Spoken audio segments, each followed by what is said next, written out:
Ladies and gentlemen, Your Excellencies, I'm happy to welcome you to this event, 2030 Agenda and the Future of Work in Europe, an event arranged in collaboration by President Tarja Halonen's Global Sustainability Foundation and the University of Helsinki.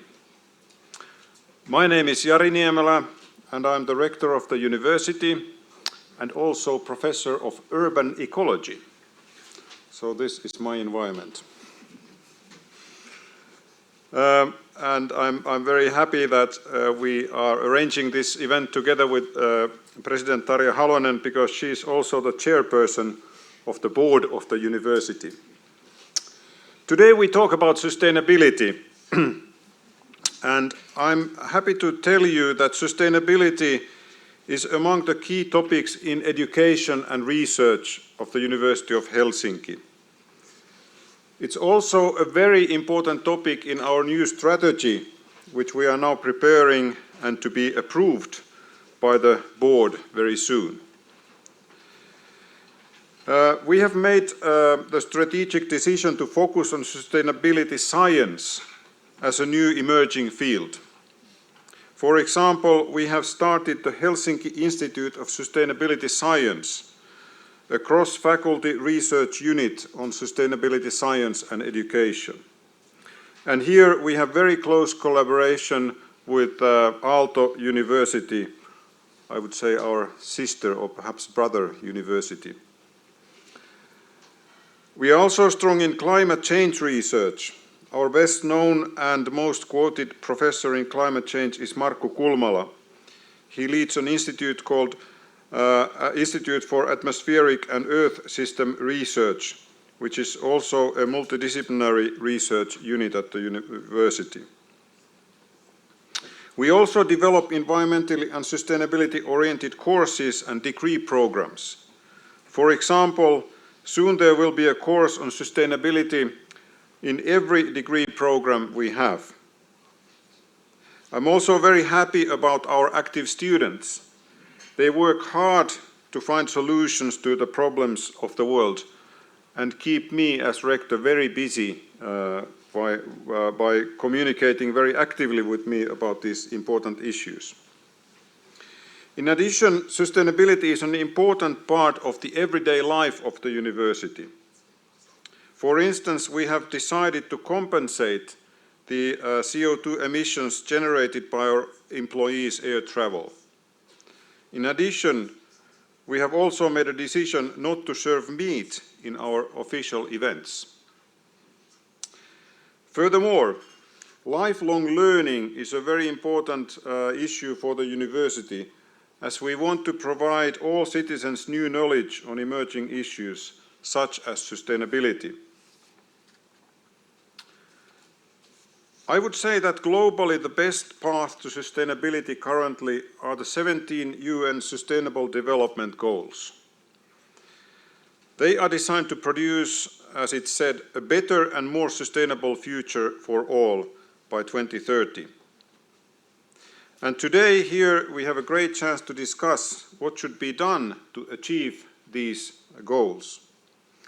And a specific theme for today is how decent work is related to other sustainable development goals.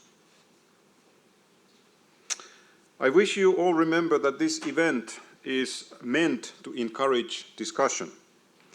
That's why we have lots of time for questions and comments in the program. And in addition, it's important to take part in the conversation in social media. So I hope that you use the hashtag Helsinki Sustainability when you make comments in, for instance, Twitter, as I see many of you are right now doing. Finally, I have the honor to introduce our speakers. Our first keynote will be delivered by Mr. Guy Ryder, who is Director General of International Labour Organization. Our second keynote comes from Mrs. Tuula Haatainen, Finland Minister of Employment. And as we have learned, she celebrates the anniversary of the 25th birthday today. So congratulations.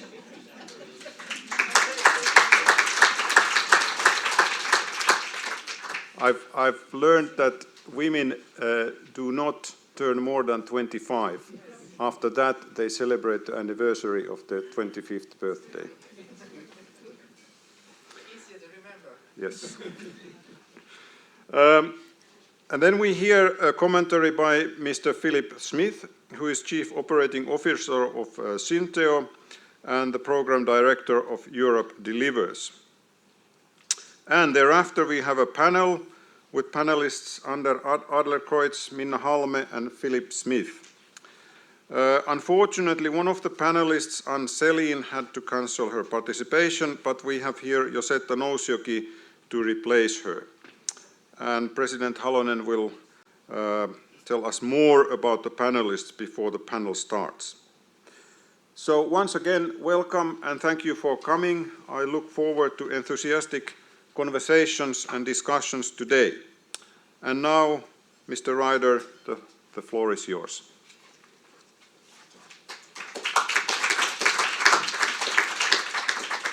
Well, thank you. Thank you, Professor, President, Ministers, ladies and gentlemen. Thank you for giving me a chance to kick off this discussion. Thank you for allowing this British citizen to be in the European House. It feels very, very nice. I'm going to just make a few, I hope, slightly provocative comments about this interesting subject of the 2030 Agenda and the future of work. It's a good time to do so, because the ILO has just marked its 100th birthday, I think we can say that, with a very important reflection on the future of work, the adoption of a declaration on the future of work, which we think adds importantly to the discussion. That's the ILO side of things, but at the same time we're entering, are we not, here at the beginning of 2020, into the last 10 years of delivery of the 2030 Agenda. And these are not two separate or parallel lines, these are converging lines, because the sustainable future, as the Professor has said, that we've set out in the 2030 Agenda coincides and converges very clearly with the future of work that our declaration wishes to bring about. So we're talking, I think, about the right things, and we're talking about the same things. I think the important thing I want to say, and this was somewhat due to the efforts of my organisation, we find decent work woven very strongly into the 2030 Agenda. It is not difficult, and I've gone through this exercise, to make linkages between different SDGs and to find a connection with work, most obviously in respect of SDG number 8, which relates to decent work for all, but in relation to the reduction of inequality, SDG 10, elimination of poverty, SDG 1, health issues, SDG 3, equality, etc., etc., etc. If you try, you can make a connection to practically all 17 of the SDGs. So the SDGs is very much the ILO's business. Here's the bad news. The first piece of bad news is, and this is the Secretary General of the United Nations who is speaking rather than myself, the world is well behind target. We're not delivering the SDGs. And 1 decade away from the deadline, that should focus our attention and frankly make us try harder. And we should, I think, reflect on why we're not doing very well and the consequences of what happens if we don't do better. And what are the obstacles which are getting in our way? Firstly, and I understand, Professor, that the environmental dimension of sustainability is uppermost in your mind, and most understandably so. The ILO, of course, combines that with the other dimensions of sustainability, the economic and the social dimensions. We believe they have to be pursued in tandem and coherently. I think they add to a 4th dimension of sustainability, which is, I don't know if this is politically correct, but there is a political sustainability. If we don't take our citizens with us on this agenda, the political support for this agenda will collapse before the agenda is completed. We turn firstly then to some of the connections between these different dimensions of sustainability. It is a relatively new and positive state of affairs, at least in the ILO, that our constituents, governments, but trade unions and business as well, have accepted the proposition, which not so long ago they did not, that advancement of economic growth, job creation and development is not antithetical to protection of the planet. We were locked in, at least in our organisation, for a very long time to the idea that one had to choose between the pursuit of labour goals and the pursuit of environmental protection. That false choice, I think, lies behind us, not in front of us. But what does still lie ahead of us, and it is a major obstacle, is the fact that this is hard work. The just transition that we wish to make happen towards climate neutrality is a very difficult job of labour market engineering. Our research shows that there is a very clear job dividend in the movement towards carbon neutrality. It is far from automatic. There are winners and there will be losers in this process, and there is nothing automatic about it whatsoever. And when you look to public support for these issues, the phrase that comes to mind is one that was put to me by a trade unionist who said, you know, whilst we all worry about the end of the planet, many of our people worry about getting to the end of the month. And if you make those two things unconnected, you're going to lose the support of people for this agenda. That doesn't need to happen, but we're not making it happen right now, and we need to try harder. As the United Nations Secretary General says, climate change is running ahead quicker than our capacity or our willingness to act upon it. The second obstacle that seems to stand in the way of progress in my mind is the lack of credible action to act on one specific SDG, and that is a reduction of inequalities. We've had, again, very much in the same vein as we've had with climate change, a growing intellectual, academic, institutional even understanding that levels of inequality as they stand today are not only a problem in social terms, the ILO has been saying this for a very long time, but an economic problem, standing in the way of job creation and growth. No lesser authority than the International Monetary Fund says this. So this sounds great. We have an alignment of economic and of social reasons to tackle inequality and do it much better than we have done in the past. Sounds good, and yet inequality continues. Inequality is getting worse. And we have a credibility issue here. Policymakers, institutions that recognise the problems of inequality are still failing to tackle them. The business sector, which is vital to the realisation of the SDGs, the whole agenda, has major issues around remuneration and compensation in their own practices. This is credibility time. Similarly with taxation issues. So I think we have obstacles that we impose upon ourselves, obstacles which are inherent in the task we have ahead of us, and obstacles which we simply have to bring greater political will to bear upon. The consequences of a failure to deliver the 2030 agenda, I think, can be put into two boxes, two categories. The consequences for our societies, for our environment, will be bad, and they could be catastrophic. This is not an agenda which can afford to fail in concrete terms. But it will also be extremely negative, and I hope I'm not speaking from too parochial a perspective here. It will be extremely damaging for the whole issue of multilateral cooperation and international cooperation. The United Nations has bet very heavily on making the 2030 agenda work. It has become a test of the United Nations. It has become the leitmotif of reform of the United Nations system. And if it doesn't happen at a time when multilateralism is under extreme tension, greater strain than we've seen since the Second World War, this runs a risk of being, if not a nail in the coffin, then a plank in the baking of the coffin.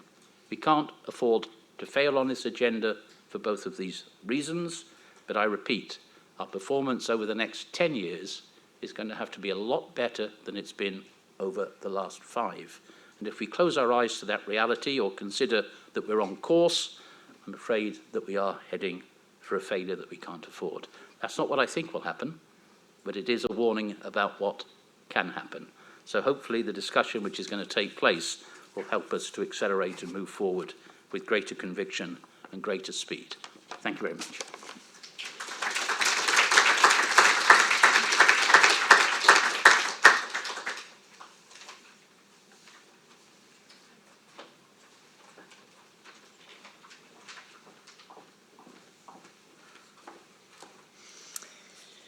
President Halonen, Director General, Excellencies, ladies and gentlemen,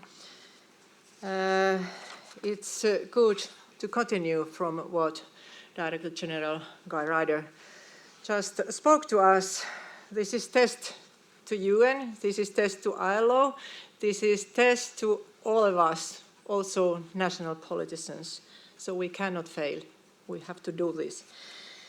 So I'd like to thank President Halonen and my alma mater, the Helsinki University, for organizing this important event, and also our friend Guy Ryder to participate this event and having time with us here in Helsinki. We are celebrating 100 years of membership in ILO. Finland is mature in multilateral cooperation now. 100 years is enormous route to walk. It was nice to hear from Rector Niemelä that sustainability is also in key role, and sustainability science is now on focus together with Aalto University, and you do multidisciplinary studies, work in science, and that is really needed. And this is what is needed also from politicians. So we need cooperation, we need multilateral cooperation organizations, and we need this cooperation also in national politics to get rid of silos so that we can tackle these vicious problems that we are facing. But we can do it because we have science, we have tools, but we have to face it. So we have set us an ambitious timetable to achieve the Sustainable Development Goals on fighting poverty and promoting decent work. And now it is important to take action. As a new Minister of Employment, this is a great honor also to discuss of this issue. My political background is in NGOs and in women's movements, and I warmly welcome the work that UN and ILO have done together with civil society and social partners for the better future of decent life for women and men, boys and girls around the world. To increase the impact of ILO activities on sustainable development goals, we have to promote decent work together with social partners and also with other relevant actors and international organizations. This is a multitask. Also, corporate responsibility is an important tool to achievement of the Sustainable Development Goals. The ILO labor standards form the basis of key international instruments on responsible business conduct, such as the UN Guideline Principles on Business and Human Rights, the UN Global Compact, and the OECD Guidelines for Multinational Enterprises, and the ILO Tripartite Declaration on Multinational Enterprises. Promoting the role of the ILO and its work was an important cornerstone of the Finnish EU presidency and its agenda for action on business and human rights, published and presented on the European Commission in December 2019. And we highly appreciate the work of the ILO as the guardian of international labor standards. It is clear that there is still lots of work to be done in promoting decent work in global supply chains, and also the ILO will have the key role to play, and that is really needed. And I can tell that Finland is happy to take part in the upcoming technical meeting on this topic at the ILO at the end of this month.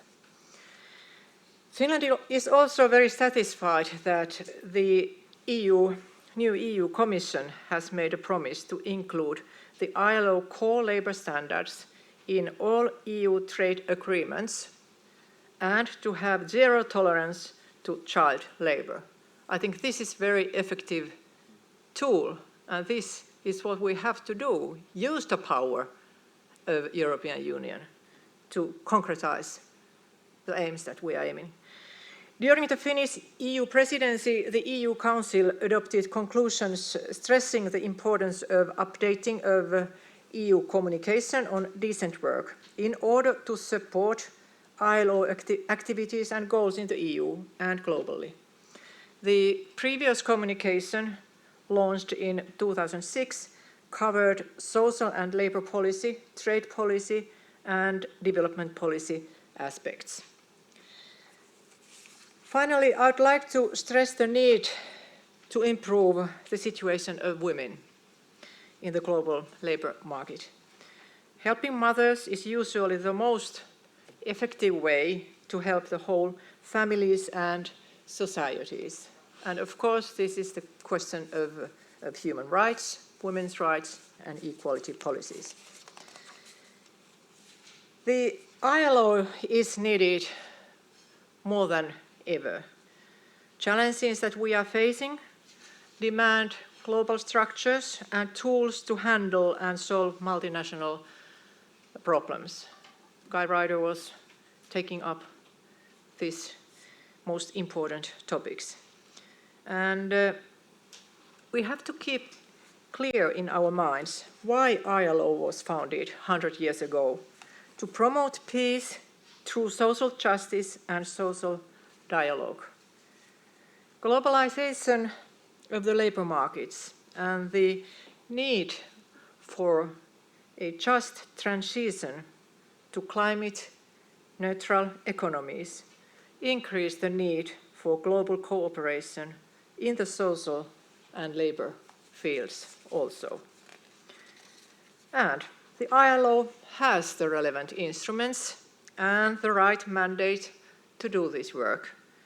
Also, the implementation of the new ILO Convention on Action Against Violence and Harassment at Work enables working life participation for women and other groups that are at risk for becoming victims.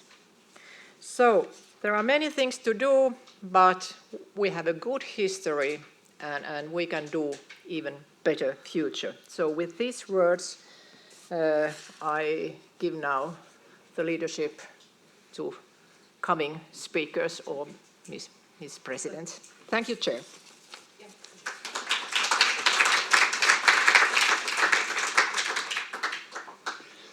Ladies and gentlemen, and Mr. Ryder, thank you for taking my opening line, which was to be what a gratifying moment it is for a British man as we exit. I won't even finish it. It is a waste of my breath and your precious time. I stand here humbled by the behaviour of my country over the last 3 years. Anyway, I'm also humbled by the invitation, President Halonen, to be here. And to be with you. I'll introduce myself in more detail when we come to the panel remarks. But my name is Philip Smith. As was said earlier on, I'm the Chief Operating Officer of an organisation called Zinteia, which I'll explain in a little bit more detail later.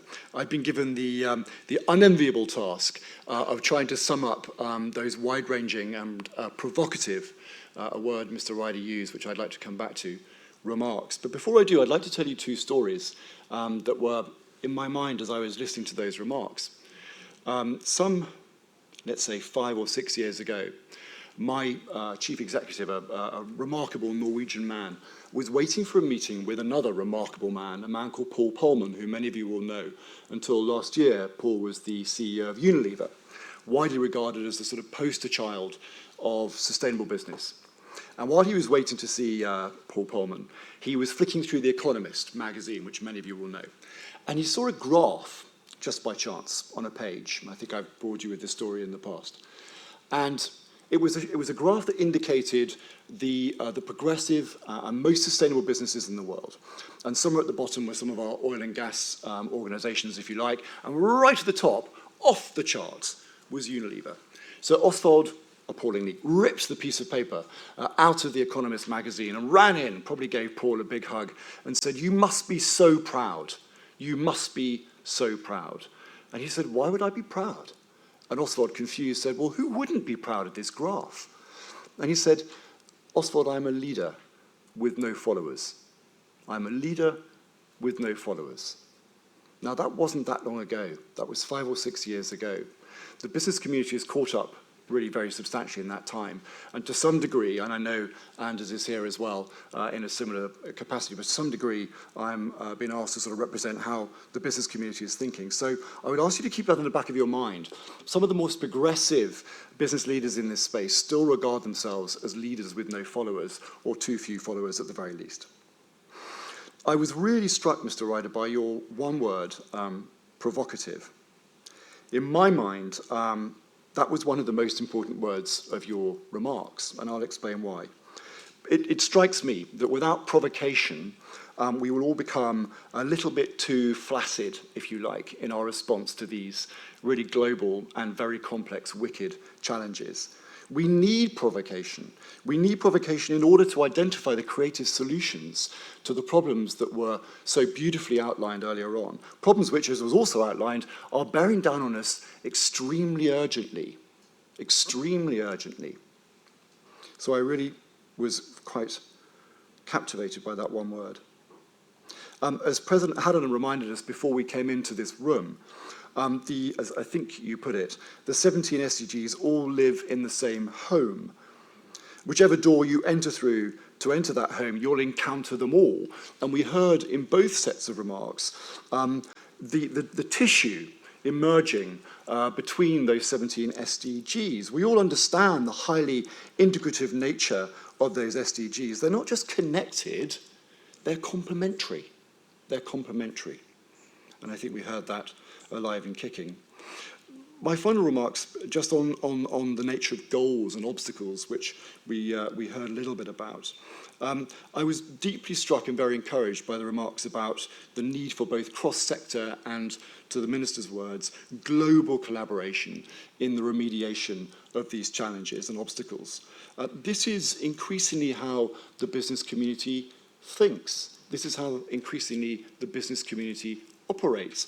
Imagine, and we're seeing this now, right now, and you all know what I mean, in the way that Wuhan and the tragedies that are besetting us in China are going to impact global supply chains. These things are incredibly complicated, and people operate and think increasingly in that integrative, collaborative mindset. And I bear really good news about how the business community thinks in that manner and is increasingly keen to play its part in the SDGs and that 2030 set of goals. The final remark I'd make on that piece is that of a sense of urgency. And I loved the remarks about lives, about getting to the end of the month. You know, these goals, I'll explain in a little bit more detail later, some of the work that we've done most recently, and we interviewed, just to put a little bit of context to this, 30 of Europe's leading CEOs, and they were almost to a man, and I mean man, because with regret, not one of them was a woman, with deep regret, not because we didn't reach out to them, by the way, but there were too few, and those that were approached felt, for whatever reason, less interested in contributing. But to a man, reminded us that it's all very well to have these goals, but unless we root them in much more tactical targets that people can operate to and start to achieve and obviously derive the benefits from those early wins, then those goals become slightly amorphous, slightly visionary and not grounded in concrete action enough. So the reason I mention that is because this business of getting to the end of the month,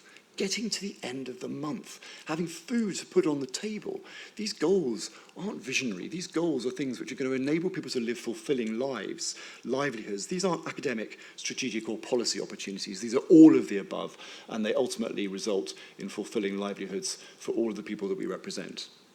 Thank you.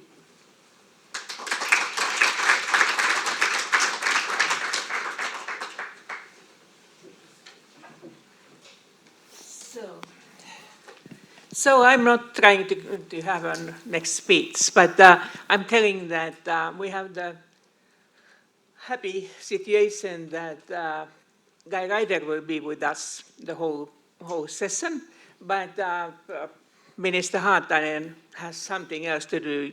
You know that the ministers might have something, also contacts to the parliament. Even we have one member of parliament already here, but it's not enough.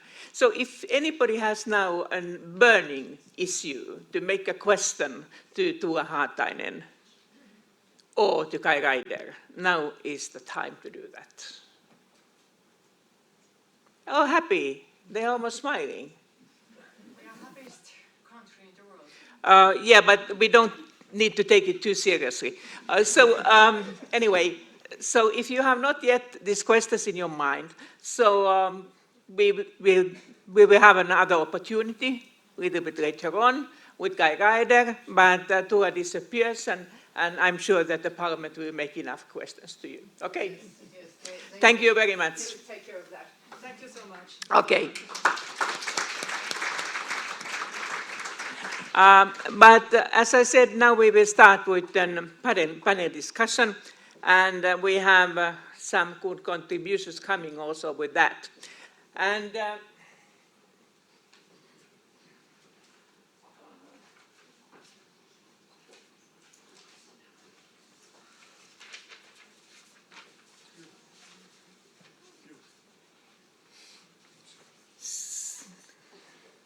so, if I put on from here, so we will have a panel discussion where we have Josetta Nousjoki, who is the representing the employees side. He's an advisor for International Affairs Service Union United PAM, and she came luckily to help us because Anne-Céline, who we thought that would be here, had a small health problems. We say that sporty persons don't see the healthy days, but anyway, they will recover easier. And that's it. And then we have also the Philip Smith, we continue in the panel. And then last but not least, we have two others. We have Minna Halme, who is a professor of the sustainability management at Aalto University School of Business and director of Aalto Sustainability Hub. And she is coming in the way from our closest cooperator to the Helsinki University. And then we have also Anders Adlercreutz, who I think that is neglecting today the parliament because of us. He's from the Swedish parliamentary group, but why he is also here, he is an architect and a member of the administrative board of WWF in Finland, and he's a certain type of the entrepreneur, and telling also in this way. But now I think that I don't disturb you further. I will say that Minna Halme is the first one to come here. You can use this place, or you can already sit there ready how you feel the most comfortable. And you will have a short contribution time, and I think that the mics will work at least. Yeah, we have Elina. She's the lady who is looking after the mics, and if you want also to get to be noticed from the audience, so they are going, and I don't try to interfere them too much. So Minna, you are the first one to start, And we have some ideas what you speak about on sustainability, innovations, sustainable business models, and also these possibilities for our goals. But you also mentioned to me that you might have something quite different in your mind. But now you are free to do it when you do it in this short time what we have prepared to every one of you. Please, the floor is yours, Minna. Thank you, Mrs. President. It's a great pleasure to be here. I'm indeed coming from the Business School of Aalto University, where I lead both the Aalto Sustainability Hub, our interdisciplinary sustainability science and education center, as well as a 30-member research group that is working with sustainability questions. And I take the pleasure of now disagreeing and agreeing with Mr. Ryder on some of the things that you said, and also other speakers. They were referring to growth, economic growth, and in a way thinking that that is something that is in line with the environmental goals that we have on the SDGs, and also that that is something that would solve the decent work and some other social goals that we have among the SDGs. I would like to have you pausing for a minute to think of how we measure growth. We measure it with GDP, which is the products and services produced in a country in a year, if I simplify. And that's actually a measure which is very ignorant about quality or direction of how we use the fruits of the growth, if you wish. What is happening at the moment is that we are actually creating growth in ways which are detrimental to the natural environment. And secondly, we are actually using the fruits also to trickle up instead of removing the inequalities that there are in the present societies. So my point is that GDP used to work at times when the political and social systems were such that they actually distributed the fruits of the growth equally. But and also when we didn't yet know that we are going to hit the limits of the carrying capacity of the Earth. We need to change the way we measure progress of the economies.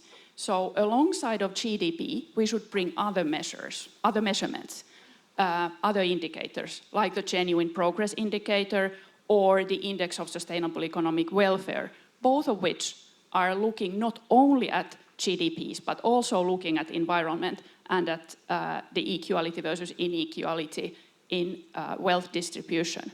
So I think that's essential.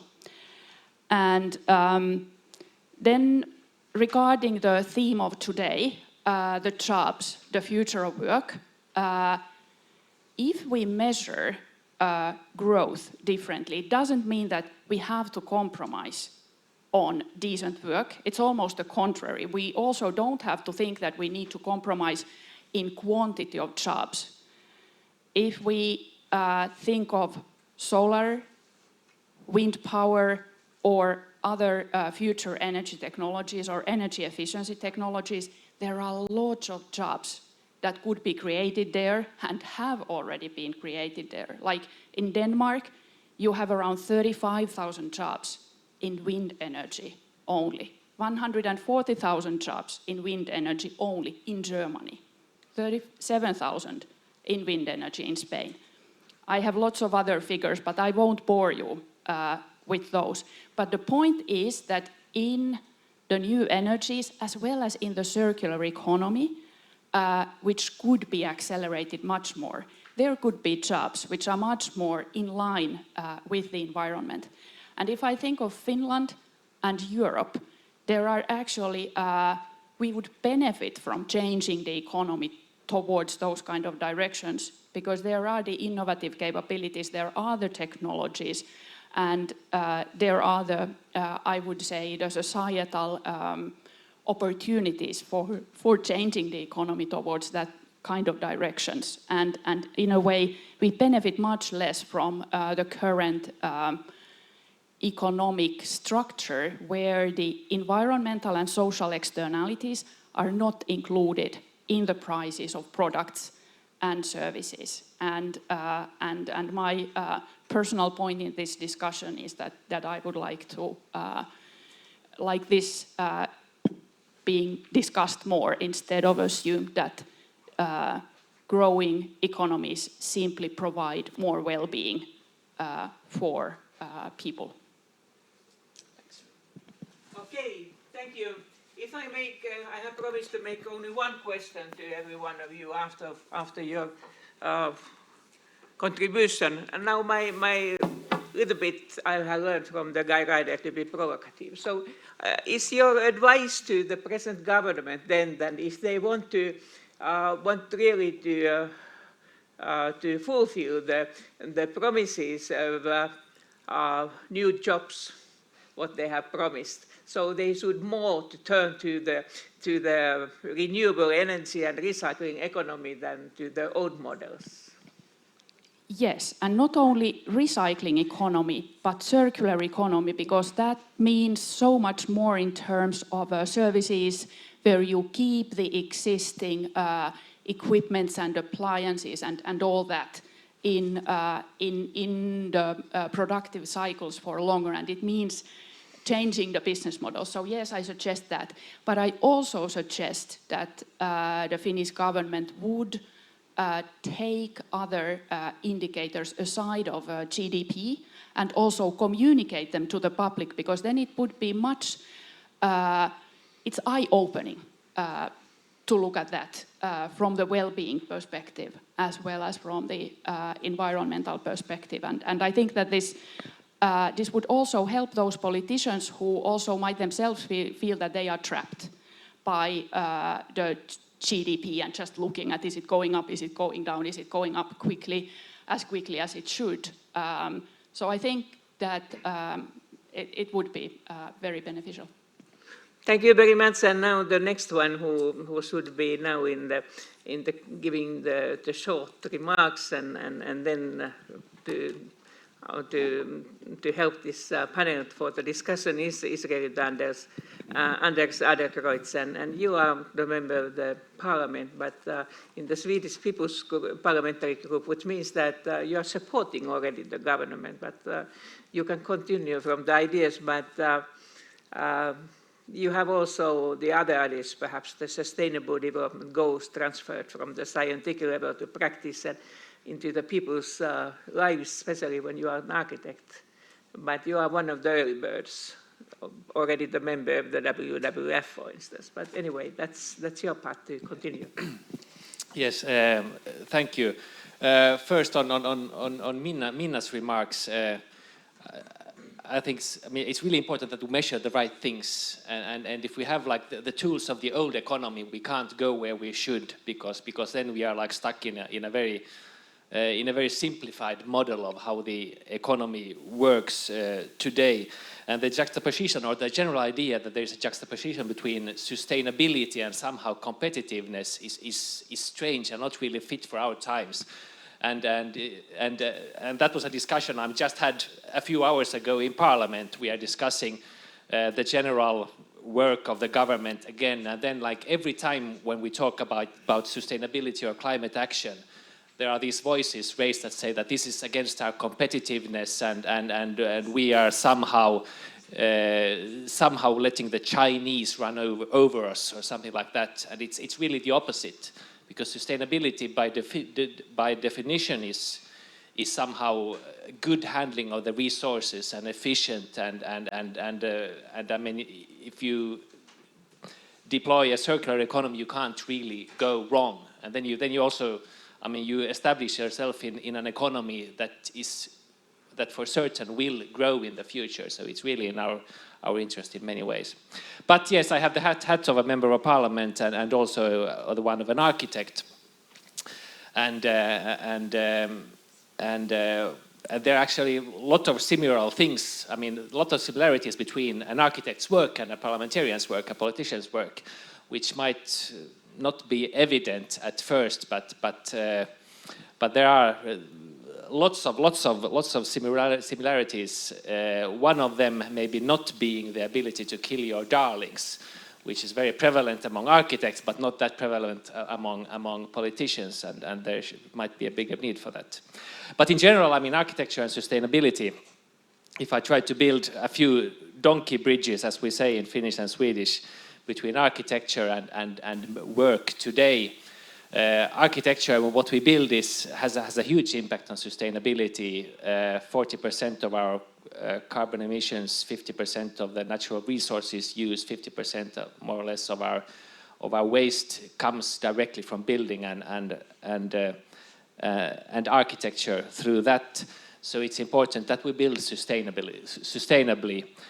So how do we do that? Of course, we have to build a good architecture so that people want to take care of them and treat them well. We have to build like places with a strong identity so you feel a belonging, places that work in a social context that strengthen social cohesion so that people want to look after them. And then if you have societies like that, then you also, maybe it might be easier then also to, I mean, not only live, but also raise families and work.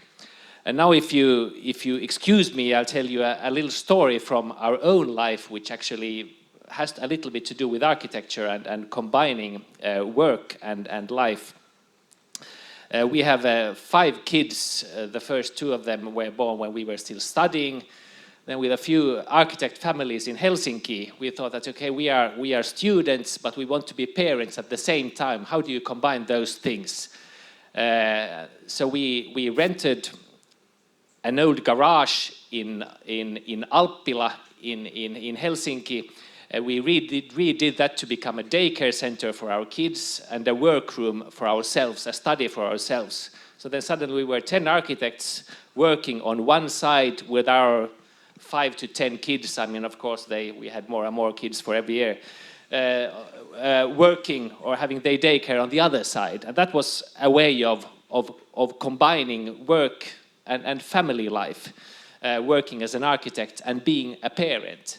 And when you think about the changing work, I mean, how work is different today, one, I think, big problem or one big challenge is to make it easier to be a parent and a professional at the same time, to be able to study and being a parent at the same time. And here is probably a big challenge for companies. How do you make it easier? How do you make it more flexible? Could you, as a company, for example, have a daycare center by your factory or by your offices? And then for us as architects, how should we plan the cities so that your work is close to your apartment and maybe your daycare center or your school is next to your workplace? Because at least I feel that the most stressful time of my day is when you run to the bus or sit in the car in traffic. And if we can somehow take out those things, I think we at the same time build happier families, maybe happier workplaces, and also more sustainable societies. So yeah, there's lots of ways in which you can build sustainability through architecture, but also a better workplace and better work. You mentioned Paul Paulson. No, yeah, you made Paul Paulson. And I think, I mean, now as an employer, I think there is a big shift among companies today. It's not merely a company is not merely producing an artifact that it sells for the best price possible on the market, but I think a company is a much bigger entity today. And I think, I mean, those companies that do well realize that.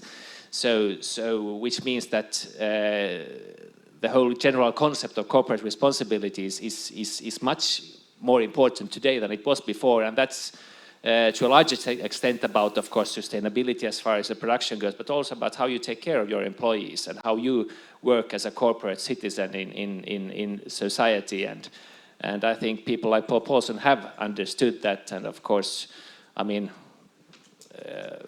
our office is very small, so we're not a player in that field. But in general, I think that as work changes, I think the role of the employee and the maybe the juxtaposition that was between the employee and the employer will disappear in the future, and it should disappear because that is also something that drives sustainability.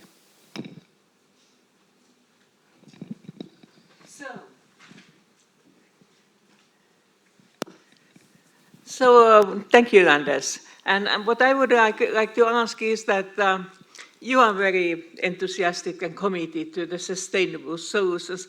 But sometimes when we see the competitions, international competitions in architecture, so I'm wondering that what architects are thinking. Is it just that they want to do everything which is different than earlier? But how much you have the brothers or sisters of soul in this way of thinking? Yes, I mean, that's a good question, of course. I mean, in architecture, we have this, I mean, every architect, I mean, many architects are narcissists in a way. I mean, of course, I mean, you want fame, you want to build these heroic buildings. Yeah. You want to have them on the first page of all of the architectural magazines. So you often go for the thing that you know that will like raise waves and make wow people like woo. Yeah, wow architecture, as we call it in Finland. Yes, I mean that's I think that talks to maybe one of the weaknesses of what I mean being human brings. We often go for the easy kicks when we maybe should think with a longer perspective. And then, I mean, we've made lots of mistakes as architects in Finland, and we have lots of schools and daycare centers that are not sustainable at all, that will be taken down in the coming years and rebuilt with something, well, probably better. Yes, I think architects in general would have a lot to learn, and I think we, in many ways, should change our perspective and think a little less about the wow aspect and the glossy front page. About the a little less about the wow and the glossy front pages, and more about the general sustainability, and that goes to an extent to measuring the right things. How do we measure buildings, and how do we measure architecture? How do we measure sustainability in building? What do we build our houses from? How easily can they be remodeled? Should we have should it be compulsory that you can always show different uses for every building, so that you can change a school to an apartment building to a factory or something else as society changes around the building? And that might be something that architects in the future have to think about. Yeah, that's something, sounds very good, especially when we know that everybody's speaking no more about the baby booms, but the former baby boomers, and so that how it will look like. Thank you. And now, you said that you have been now, how could I say, we have hijacked you very, very quickly because of Anne's health problems. Our best greetings, of course, to her, and more sports could be welcomed, even sometimes the days are difficult.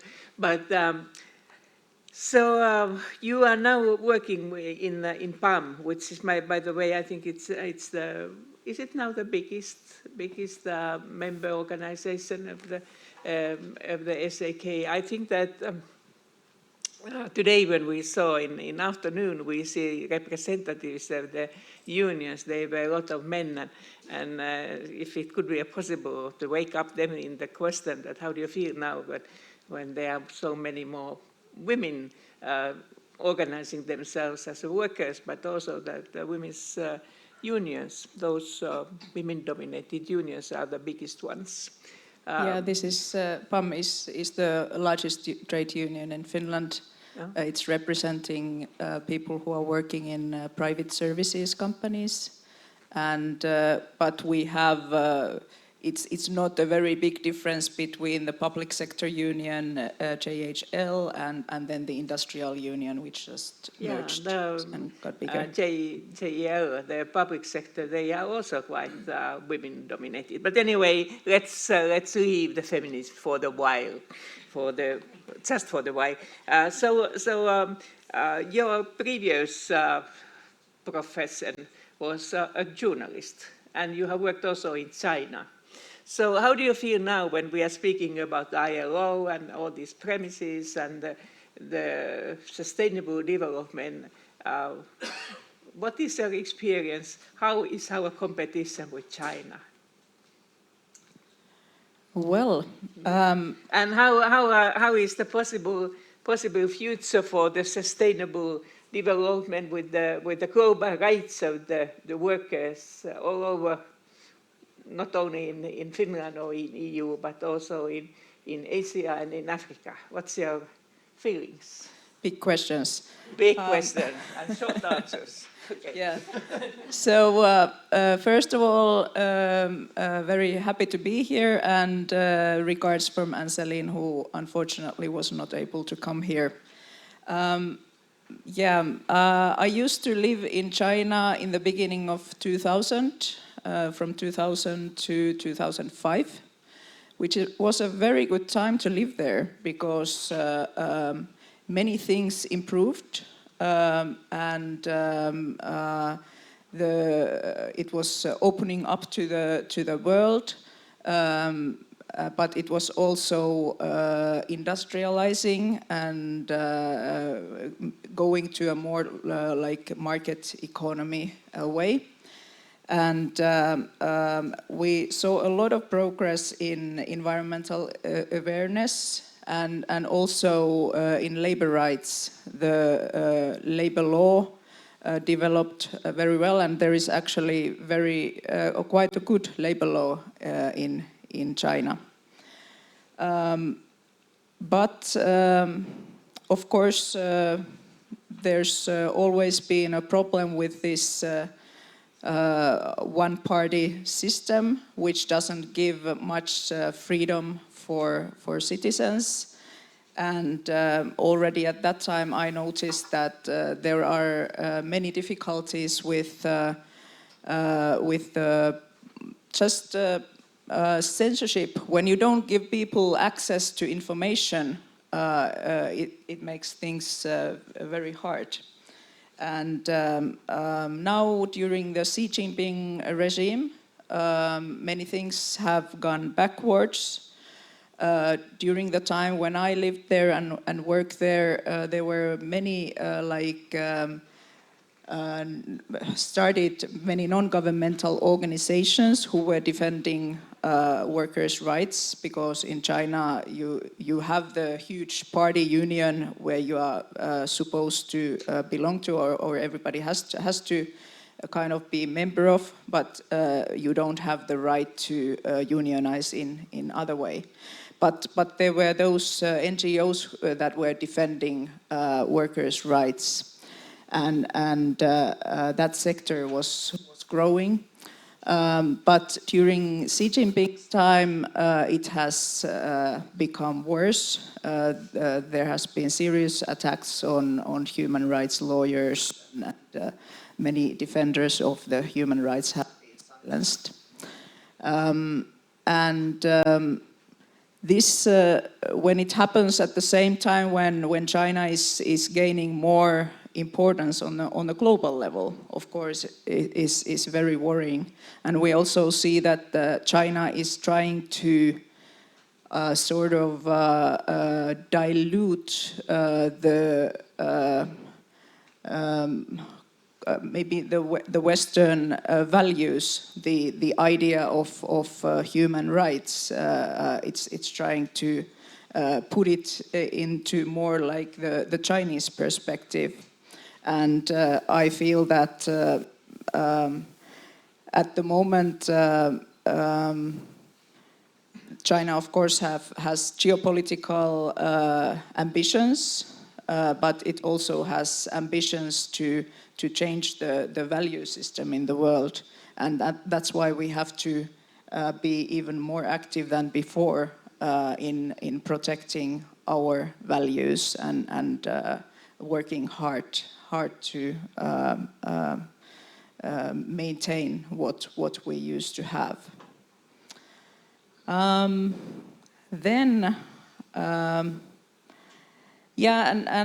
Another thing about the Chinese, they are now owning more and more companies around the world.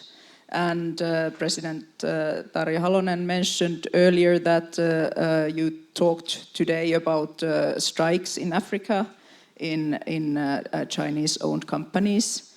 And the change that comes with this Chinese leadership is that the Chinese leadership has been always very hierarchical, very patriarchal in a way, and there is not much tradition to cooperation with the workers or negotiations or social dialogue. So we also need to be very careful in that when Chinese companies operate in Europe, for example, that we require them to work here as we are used to and to have the social dialogue with the workers going on, so that the workers have a say to issues that concern them. Then about the global situation when it comes to work more broadly. Many people here have mentioned the right to earn a decent living wage. And Minna Halme talked about the unequal distribution of growth and wealth. And I'm from a union which is representing workers in low-paid sectors, female-dominated sectors. And we actually see more and more of these kind of precarious working conditions. There is a pressure to accept less and less. And that comes from many different directions, from the employers, the governments, and the global economic system, which is built around profits. And we are constantly hearing the same argument that it's better to have any job than to be unemployed. And also in the Nordic countries, we have people who are not earning a living wage. We have, for example, in tourism sector, 480,000 people work in tourism in the Nordic countries. And currently, 45% of them are working part-time. It used to be 42% 10 years ago. And this is a kind of shift that is going on in all the sectors that we see. And then, of course, there are also these new forms of work, platform work, where people are working more or less self-employed and so on. In Finland, we have 170,000 working poor who need substantial income from the government to be able to survive. So and when this is the situation in the Nordics, it's even worse. For example, in Africa, where in many countries you have a very high growth, but then almost no decent work is being generated. So it's all this kind of precarious, unofficial work.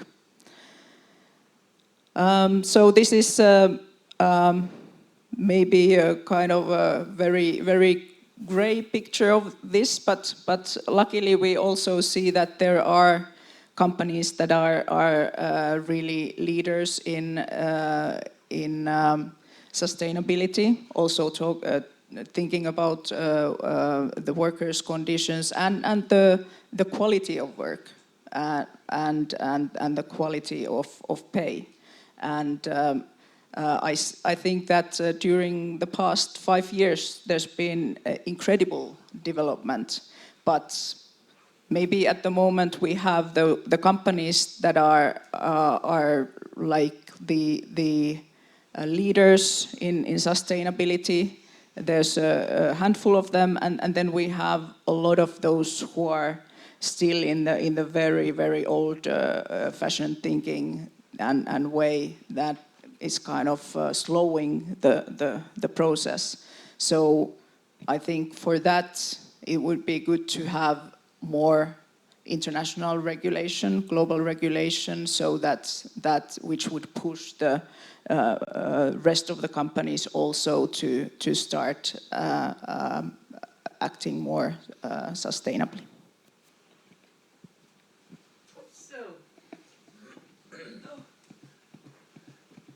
one other difficulties, but also coming from the sports. So, you've mentioned already that the part-time workers needs, part-time working is coming more and more common. But at the same time, I think that there are more and more people who need 2 or more jobs, part-time jobs to create in order to get them decent earnings they living. And somehow I was hearing that you think that the gap between the how could I say, good entrepreneurs and then not so good corporations is bigger than we perhaps expect.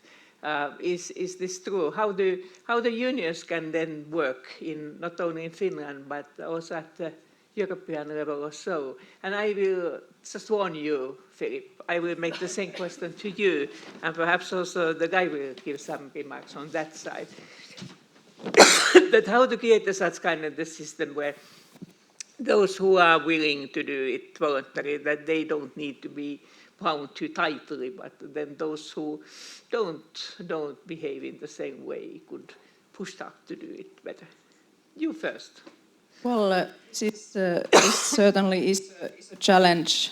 I think one very good development that we are seeing is the promotion of the human rights due diligence legislation, which is going on in Finland. This ykkösketjun campaign and the yritysvastuulaki. And the same discussion of the same topic is going on the EU level, and the Commission is doing research on this. Also, the Commission is pondering whether we should change the definition of a company. So that the idea should not be only to create value to shareholders, but to create sustainable value within maybe planetary boundaries, balancing the interests of investors and others involved. We certainly hope that these initiatives will go further and push those ones coming behind to jump to the wagon. And when you ask how we see it there, how it's possible to work or how it influences our unions' work, we have very good cooperation in companies that are leaders, and then we need a lot of assistance from the governments to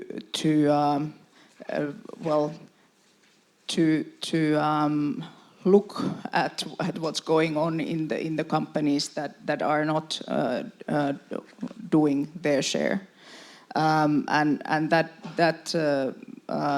is problematic. Also, I think in the maybe the organizations that are representing the companies, they tend to be more conservative than the leading companies, which then is a problem when we try to negotiate solutions for the future. We have to negotiate the solutions together, and that's a key thing. And we would be very fine to negotiate them with only the companies, but we need these institutions there to do it together, and we hope that there will soon be enough of those leading companies so that the representative organizations also are ready to change. Thank you. I tried to interpret the body language of the other members of the panel, and I think they were quite much supporting you.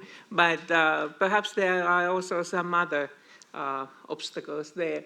And Philip, now it's your second term to explain that what you have done with this report, what this party, it's available there also when you came in. I was surprised when I had an honor to be in the panel, also working with this people doing this report,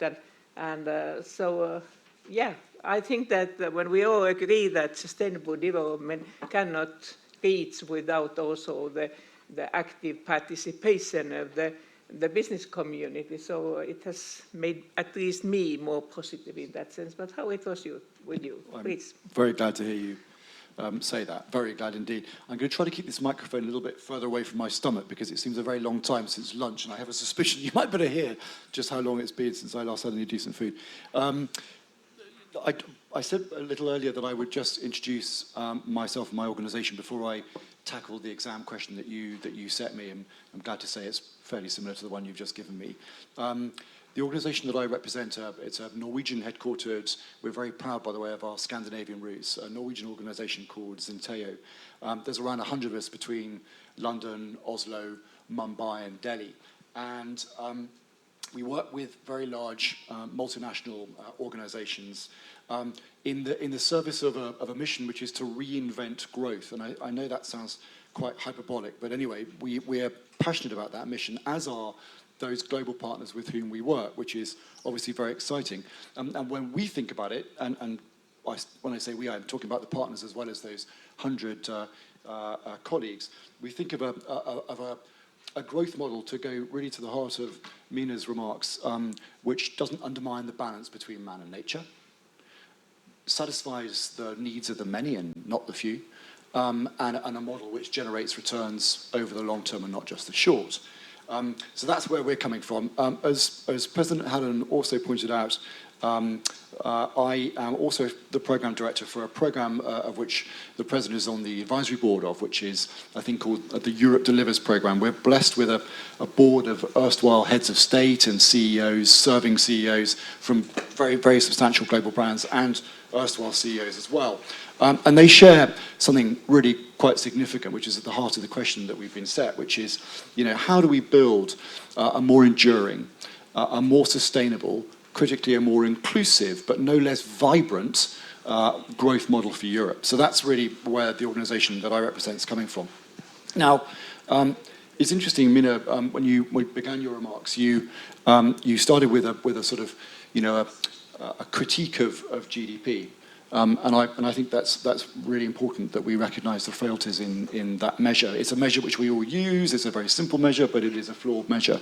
Nonetheless, we believe quite categorically that the growth that we've seen in the world over the last 2 or 3 centuries is pretty good. in as much as, it's taken over 1 billion people out of extreme poverty worldwide since 1990.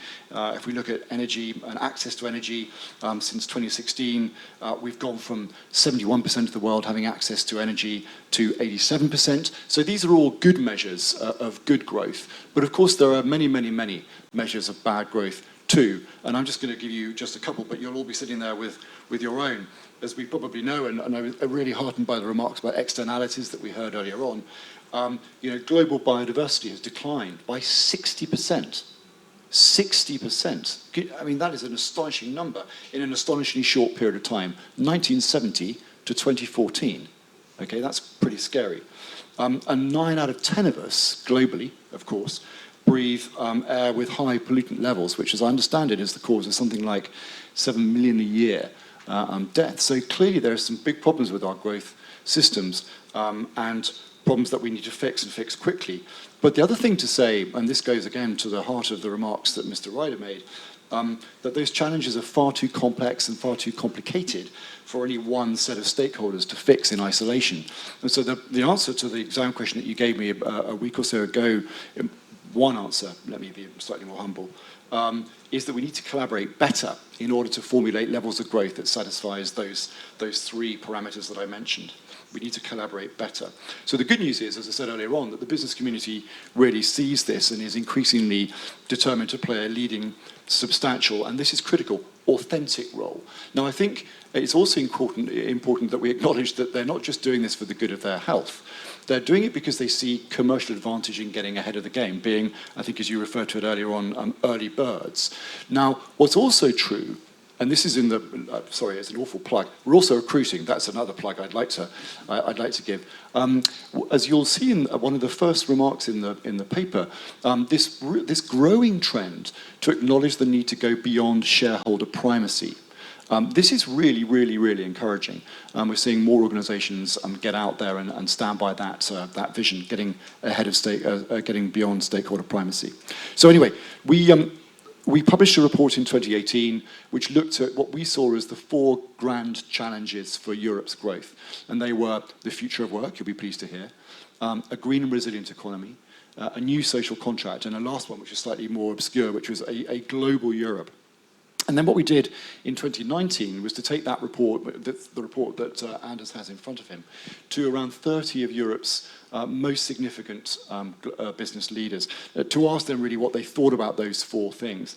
And in the frame of the future of work, let me just kind of tackle 2 of those 4 challenges in the next few minutes. The first one was a green and resilient economy. So it's, again, great to hear the connection that we've all been making between gratifying and, most importantly, material numbers of jobs and a green and resilient economy. So within that, the question we put to them was, how do we recalibrate economic growth so it balances short-term human needs with long-term environmental resilience? And the widespread conviction was, this is great. Europe's at the head of that particular spear and can remain really well positioned to do so going forward into what is going to be a vibrant economy whose growth is going to be, if not entirely, certainly very substantially mobilised by a green and resilient economy. The technology exists, but collective will needs to be galvanised to deploy that technology in a really good way. Now, here's something really cool. The ILO's own numbers, forgive me for plagiarising them, Mr. Ryder, are that to meet the Paris Agreement's goals alone will trigger a net gain of 24 million jobs worldwide. Now, why do I emphasise that word net? It's really important because there are deep concerns about the just transition. There are worries that there will be job losses that will exceed the numbers of jobs created, and I love the list of numbers that you gave us, Minna. If we don't get it right, this just transition, which again I think either Mr. Ryder or the Minister mentioned, is so critical. The business social license to operate, let's not forget that phrase, it's so critical, and their access to the talent required to thrive in a green and resilient economy are dependent on understanding the implications of the just transition, okay? That takes me to the future of work itself. So the question that we asked not only those business leaders, but around 100 representatives from academia, from civil society, from policy as well, back in 2018 around the future of work was how can we ensure that profound changes to workforces, workplaces and working practices, again, which we've begun to hear a little of from Josetta as well. How can we ensure that those things can be done while also allowing business performance and human prosperity? Now, it's clear, at least in our estimation, that the changing landscape of work can achieve those things. But there is a risk, unless we're very, very clever about this, that we widen inequality and we weaken social cohesion. So there's a great deal at stake. McKinsey's estimates, not my own, McKinsey's estimates, are that if we get the European digital transition right, there's a 2.5 trillion euro opportunity for us.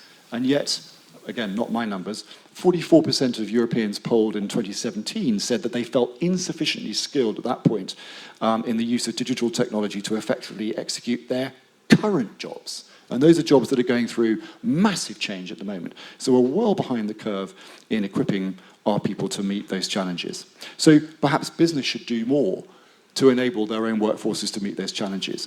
Well, I'm sorry to say that in a 2018 survey, only 25% of European business leaders thought that it was in the top 5 of their critical priorities to actually equip their working communities with digital and automation skills. So that's quite disconcerting. Concurrently, the nature of employment, as we began to hear, is also changing really quite substantially by social trends like the gig economy. So we need, in our view at least, and I'm going to come to 5 really quite tangible steps at your request in a moment. In our view, we need a broad debate. We need a broad debate that results in a co-created, critical, that it's collaborative, clear, but of course compelling vision of what the future of work should look like and how businesses, public institutions and citizens can respond. Now, in this, there's an awful lot of stuff in the first report which I'm quite proud of, and I would really encourage you to read. But let me come to the 5 steps that the business leaders that we engaged with told us and helped us to identify. And I'm going to rattle through these quite quickly. The first one was, as we called it, to let humans be human. And it's interesting that it was Topi Manner, the CEO of Finnair, who said to us, business now has an opportunity to combine humans and technology in new ways. And since technology seems set primarily to take over select tasks and critically not whole jobs, human workers could spend more of our time leveraging real human attributes, creativity, imagination, empathy, and so forth. So the first step was let humans be humans. The second step, and again, we've heard a little of this today, was around learning to learn continuously. And what we sort of thought about here, and what we heard live and kicking from these business leaders, was that the pace and constancy of technological change means that we'll need to continuously upgrade our knowledge and skills, but we'll need to do so while working. Most of us don't have the financial luxury of stopping and going and learning again. We need to learn on the job, as it were. And so they gave us some ideas about how we might be able to do that. But of course, there's a really interesting thing here, which is that we need to think about the funding implications of that and find new financial models to fund this continuous education. The third step that we recommended for business was to invest in a shared workforce. This I'm fascinated by, and again, Josetta, you touched on this yourself. This is around a shift to very unusual forms of relationships between the employer and the employee, which are a lot more intransigent, should I say, and has deep implications for how companies relate to and invest in their workforces. Workforces who, once upon a time, they owned, in inverted commas, and now, of course, they don't. They're shared workforces that will transit in and transit out of those workplaces, and that provides quite significant challenges for how you invest in this upskilling of those communities, how you derive and understand the return on investment of that upskilling investment, which isn't easy stuff to do. The fourth and penultimate step that we advocated for was shared responsibility for income security. And this is really interesting. We've got a very, very well-known fintech organization one of the largest in the world, who has approached us quite recently to say, how do we help the gig economy, participants in the gig economy, to become less vulnerable? The gig economy should be a wonderful opportunity for more people to engage in work. But at the same time, of course, there are perturbations in incomes which need some methodologies to iron out. Now, we need to do so without exploiting the very vulnerabilities which the gig economy can identify. So you'll be pleased to hear there are lots of businesses now thinking about how to now enable the gig economy to take root. And finally, we were advocating, and again, this is based on 30 interviews, not something we dreamt up, on building a change as BAU, business as usual, work culture. And it's important, I think, to kind of destigmatize career changes and to help companies to have early and honest conversations with those elements of their communities that are undergoing workplace transitions. And there are some really lovely examples, my final remark, there are some really lovely examples of how some organizations not only are doing that and taking responsibility, but also reaping the long-term benefits of having done so. Thank you. So, thank you. We heard about the homeworks for the European employers, but how did you feel it, Guy? Would it fit for the Europeans or even for the others? Well, thank you, President. Thanks for a chance to respond. It's been a really interesting debate, and there's 2 or 3 really interesting questions that occur in my mind from what I've heard, and thanks for the comments. The first one goes right back to Minna's first comments about the inadequacy of GDP and GDP per capita as a measure of how well we're doing and how well we want to do in the future. I get that, I understand it, and we are looking for alternative measures. But what I'm anxious to understand is, is it suggested that we are reaching the limits of growth, that we are coming to the point where growth, we have to turn the switch? Because 2030 agenda talks about growth and promoting inclusive growth. 2030 agenda talks about industrialization in positive terms. So I'm presuming this is not an end of growth agenda, it's a redefinition of growth, am I right? Because we all know what the political consequences would be, particularly outside Europe in the developing world. Now, if you told Africa, if you told China, if you told India, sorry guys, it stopped and your legitimate development goals are, they're yesterday's news, well, the 2030 agenda just disappears because it will not have any political support. That's number one. The second, and it's a general question, but it arises from much of what I've heard, is if business, and I think business is recognised as being a critical actor in realising the 2030 development agenda, my question is, are we just going to leave it to business to find the answers? Is this a purely voluntaristic agenda that business, for whatever reasons, be it progressive CEOs or a renewed appreciation of what constitutes business success, is going to find the right way forward? Or do we have to change the incentive systems? And that brings government. I mean, if I put it crudely, is business going to tell government what to do? Is government going to tell business what to do? Or is it a mixture of the two? And I say this because I hear phrases constantly repeated, which I don't understand. I know what shareholder maximization capitalism looked like. I haven't got a clue what stakeholder capitalism looks like or how it is achieved. How do you put it in place? Again, are we calling on the goodwill of business? Are we putting prices on externalities? Are we re-regulating business and renewing the social license for business? They're big questions which I haven't found the answer to as yet. And whilst being extremely interested in, sympathetic to, and an advocate of the just transition in the environmental space, ILO figures have been accurately quoted. We do think that there is a big jobs dividend in just transition, potentially. It's not that it will happen, it can happen if we get the policies right, and I think it's important just to underline that. But those 2 issues on growth and on business and government and regulation, and that the point about mandated due diligence in business supply chains is an important area in which that debate is being carried forward right now. So I see already that Minna hardly can wait for the possibility to answer. Minna first, and then Anders has also the hand rising. What about Josetta, perhaps you too, but Minna first. Thank you. Very good questions.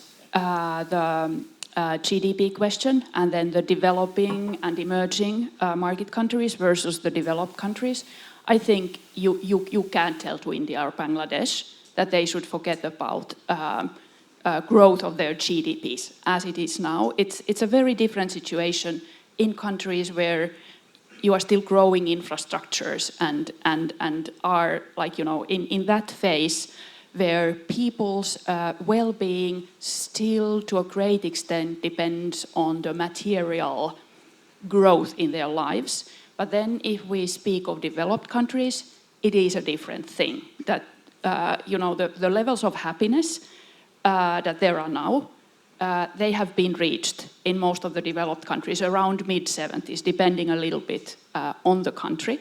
So I would rather direct this comment about taking also other measures than GDP, looking into how is a nation doing for developed countries. And I sincerely think that this would be actually really wise for sensible politicians, other than the populist politicians, in all developed countries, because it would basically start showing what is happening with the levels of well-being and also for environment for those people who care about that. So I wouldn't want to deny or I wouldn't want to use in a way, the scapegoat sort of, you know, discussion that we tend to have when referring to developing countries in this connection. Then your second point about will businesses do this voluntarily? I'd say no, that it has to be, At least not everybody. It has to be sort of both sides, businesses and governments and other influential stakeholders that are at play. And I say this because there are those good companies who actually would very much benefit from leveling the playing field, meaning better environmental legislation and regulation, better economic incentives for environmentally or for decent work or good work legislation also for the supply chains and so on and so forth.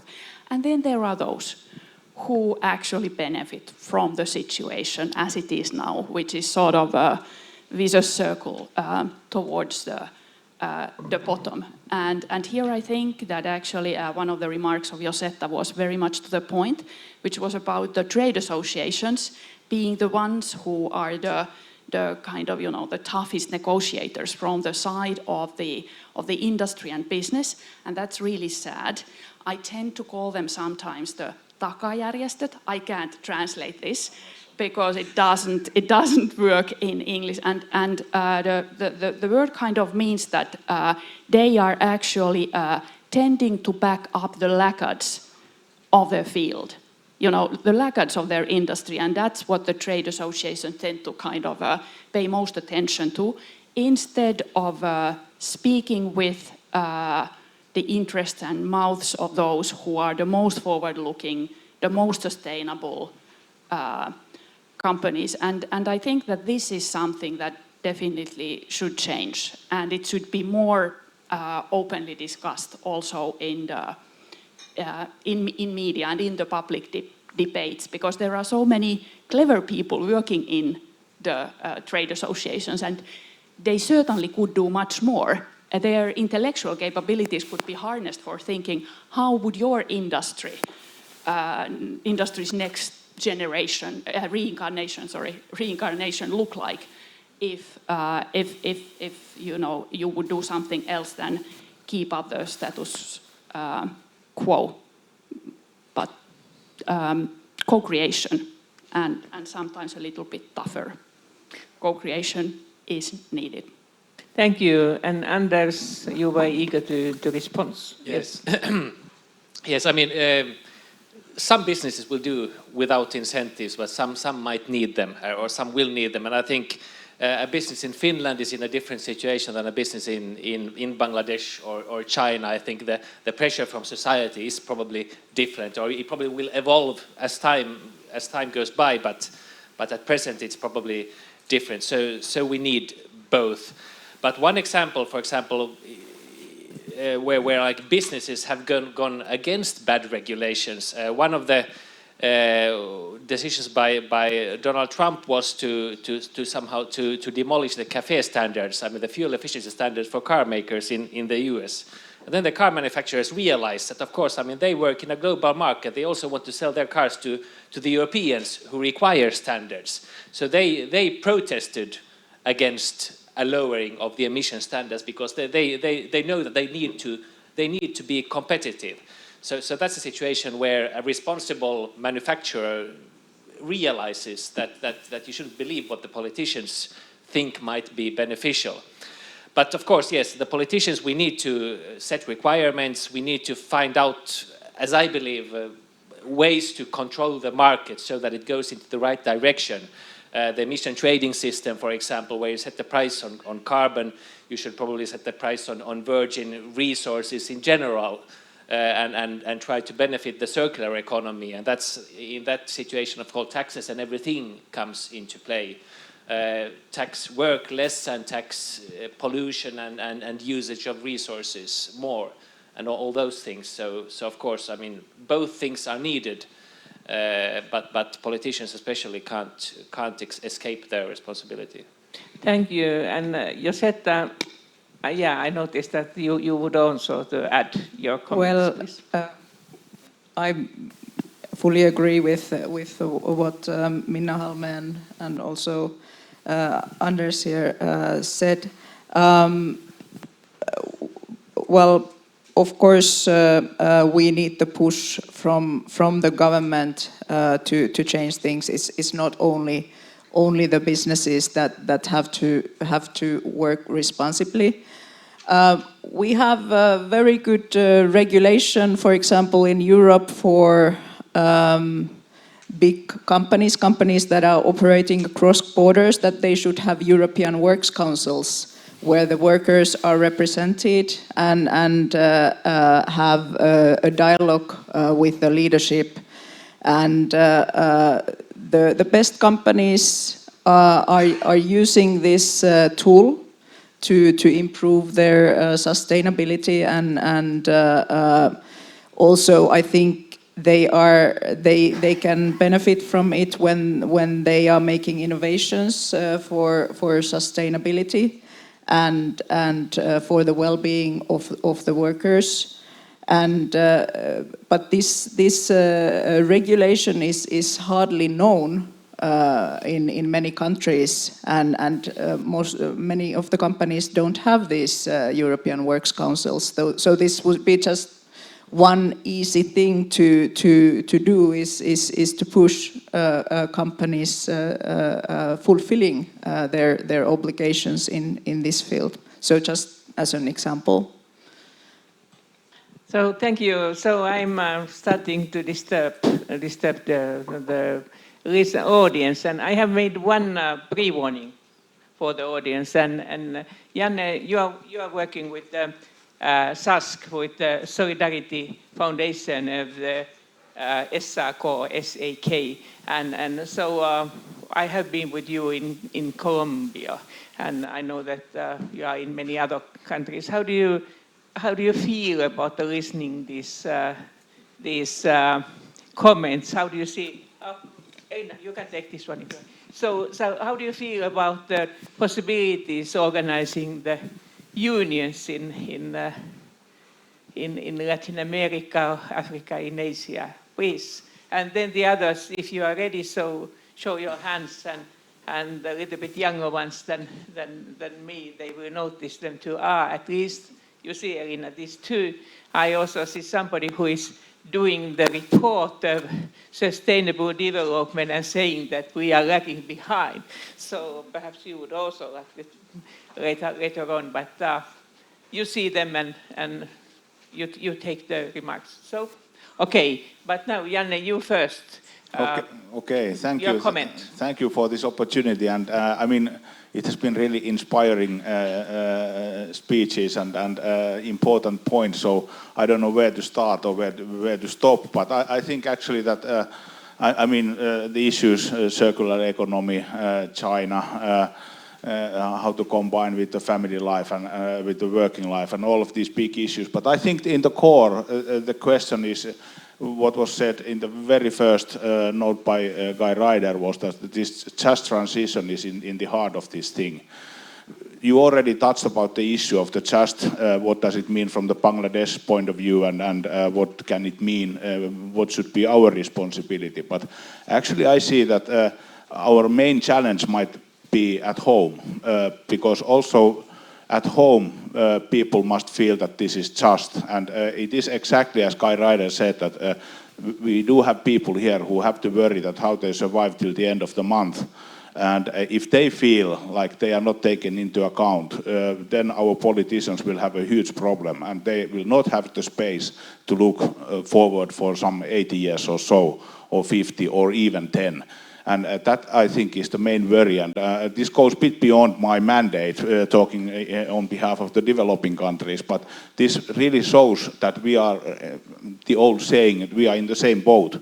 And so the challenges in the developing countries are huge.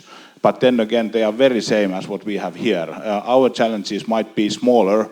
But then again, if people don't feel like, or if people feel like they are under a threat, then they will react differently. And I think this is really in the core of the just transition and how do we sort of combine the just and what does it mean to be just here in Finland, globally, and at the same time at all of these levels, European, global, and Finland. I think that's the main challenge. I think very, very interesting presentation. So I don't have a question. This is just a comment. Thank you. Thank you. The next ones, I hope also that you might make the questions because we have now the excellent panelists to answer.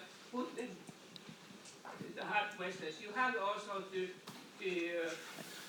introduce yourself so that we know that who is speaking. Please, then you are the next one. Okay, I'm Eva Pyörälä from the University of Helsinki. I've worked there for 29 years. I'm a feminist, and I know there are some feminists in this group as well. I see this one of the goals of the sustainable development is to achieve gender equality and empower all women and girls. And even though today when we look at the Prime Minister of Finland and the five leaders of the parties in Finland, it's all female group, really, five fantastic women. But in working life, as we heard, women still work. They're paid less. Their career paths are worse. Even at university, we have our rector here and so forth. 60% of students are female, and in the end, all the leading positions are for men. Or 30%. That's not all. So what would you do for that? So, thanks. So the gender equality. I always say that even the women don't make the miracles, but now the responses you have, I can give the mic. You lost it just, please. Okay, yeah, thank you. I can't help telling that I'm one of the founders and the vice chair of the feminist group in Parliament. I think, I mean, when you think about work life, I think, I mean, where things go wrong is when you get a child, and then there is this supposed outcome that the mother stays at home and the father goes on and his career continues and so on, and so I mean that's where you should put in your effort, and that's why we are doing this family leave reform, which aim is to even out the paternal leave so that the father would take as close to as much as the woman. Of course, I mean, ideally as much. The father would stay at home for 7 months and the woman for the mother for 7 months. And if that becomes the supposed outcome, then there wouldn't be any reason to discriminate in the workplace, discriminate women, the the progress of the pay would be the same and the advancements inside the organization. Of course, then additionally we have the problem of certain fields having less pay and certain fields that are male dominated having a higher pay level in general. But that might be a result of the paternal roles being so different, and then, I mean, that evolution has happened during time, but it's of course a harder thing to tackle. Good start. What about PAM? Now, of course, we don't go to the collective bargaining system, which is going just now, and this is not yet solved, but... Oh, I was just gonna go to that.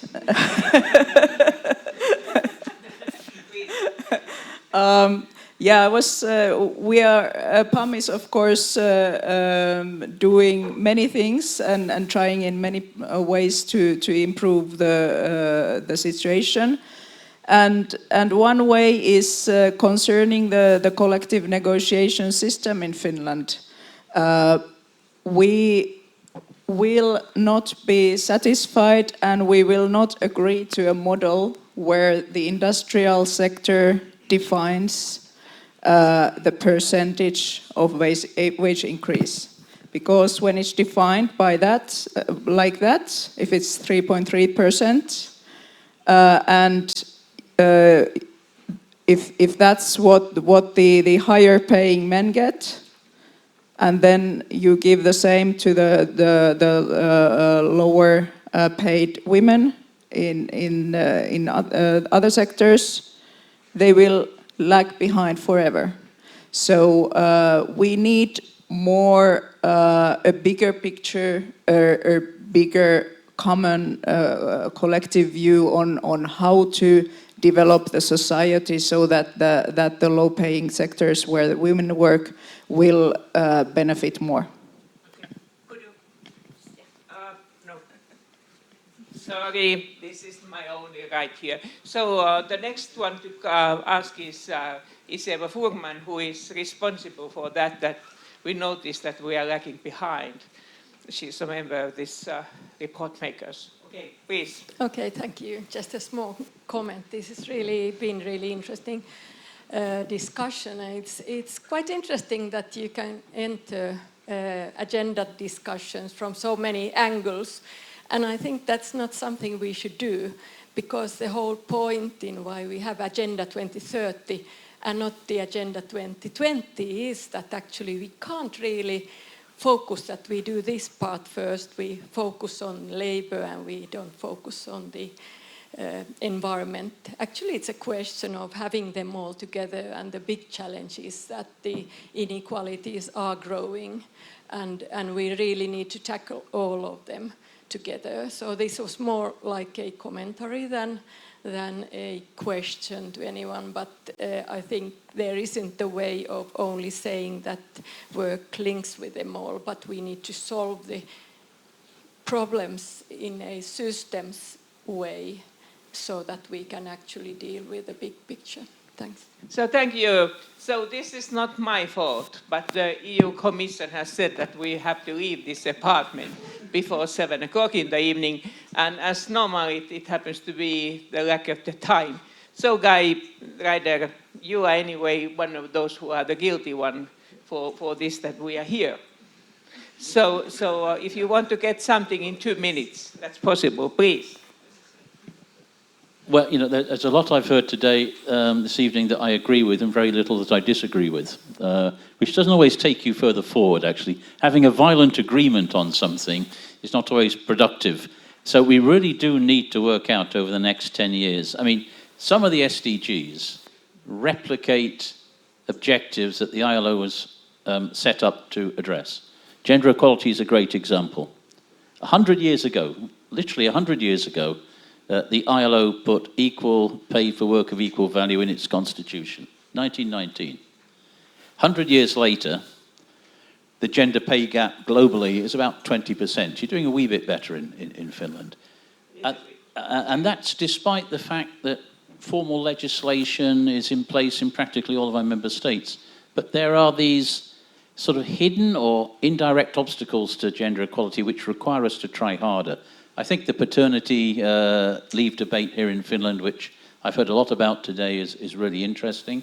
It's part of the story. I know that pay transparency legislation is being thought about. I think that's been very important where it's happened. Childcare facilities, care sharing is absolutely essential. But that's one example. Now, let me go back to what I said at the beginning.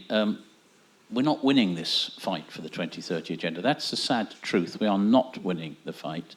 I think there's tremendous, nobody can doubt, I think, the commitment of business, of governments, most governments anyway, of organised labour to make this happen. But somehow a lot of things have got to change. A lot of things have got to change. They've got to change very, very quickly. And I think many of the ideas that came out today are helpful to that. I think this debate needs to be spread, it needs to be widened, and it needs to involve all of those in a position to actually make this agenda happen. So, President, thank you for this catalytic sort of debate. Please use every opportunity, I'm sure you will, to make sure others hear this debate and act upon it as well. Thanks for bringing us together. Thank you very much, and dear audience, I see that you are disappointed. You are disappointed that you couldn't take the floor. But the evening is very young. Evening is very young, and Helsinki is full of the good cafes, restaurants, and bars. And why not to turn to the next of you and say that let's continue the real answers, the real responses of this evening. So thank you very much, and now I hope so that we can fulfill also the demands of the EU Commission that we are out from here before about the 7. And if we don't make a success and the fire brigade comes here, so don't be panic.